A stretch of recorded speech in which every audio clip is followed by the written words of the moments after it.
Now, ever since the central government allowed the domestic air travel from the 25th of this month, there have been questions about what protocol the state of Goa will follow. Now, we have taken a decision and I'm sharing it with you here. Every passenger who comes by road, air or rail, it will be a uniform protocol. The first level will be the thermal screening. After the thermal screening at the entry point, if the person is cleared after thermal screening, if the person is not cleared after thermal screening, if there is any symptom of fever, which is what we check during thermal screening, we will immediately, of course, take the person for the testing. We will collect the swab and do the test. If the person clears the thermal screening, then the person will have two options before him or her. The first option before the person will be to get the test done, to get the COVID test done. We will take the swab and the person has to pay rupees 2,000 to cover the test of the costing of the test.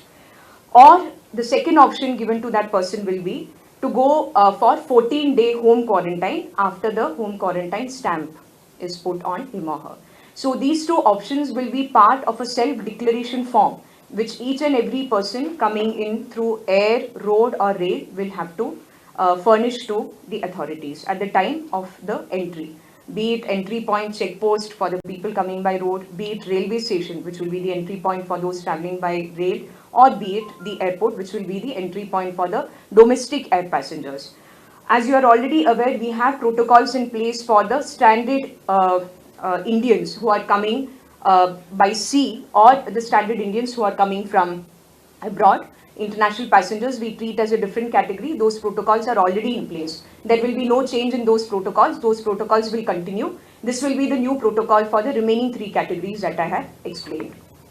Madam, those who don't go for testing, they have to go for 14 days quarantine. Yes, no? they have to go mandatorily for 14 days quarantine. They are giving us a declaration that they will abide by 14 days home quarantine. We will be stamping them. Furthermore, the list will be immediately transmitted to our medical officers, who with the help of panchayat and municipality as well as local police will maintain strict watch. And you are already aware that we have that system of putting a sticker outside the homes of those people who are in home quarantine. So all these measures will be taken. And those who are tested negative, they are free to go. Those who are tested negative, see, they give their sample, we test it, they are negative, they are free to go. Yes. This is true that time they will be quarantined. You see, what we have thought of is quarantining is what is a burden in terms of getting the infrastructure, in terms of getting what Sadhguruji mentioned about having manpower. A whole lot of manpower is required for quarantining itself. So we if we ask people to wait, so many air passengers coming every day, so many rail passengers coming every day, what we are interested in is we are taking the swab and same day we are testing it.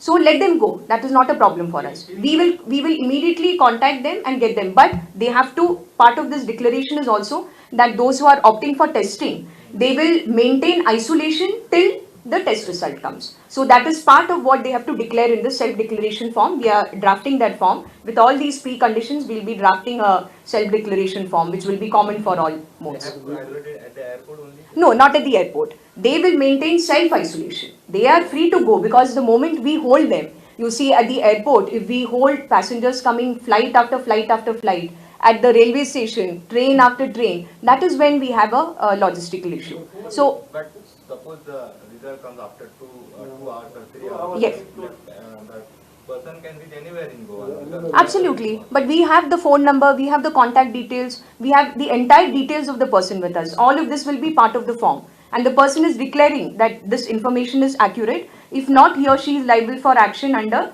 188, under Disaster Management, under Epidemic Disease Act.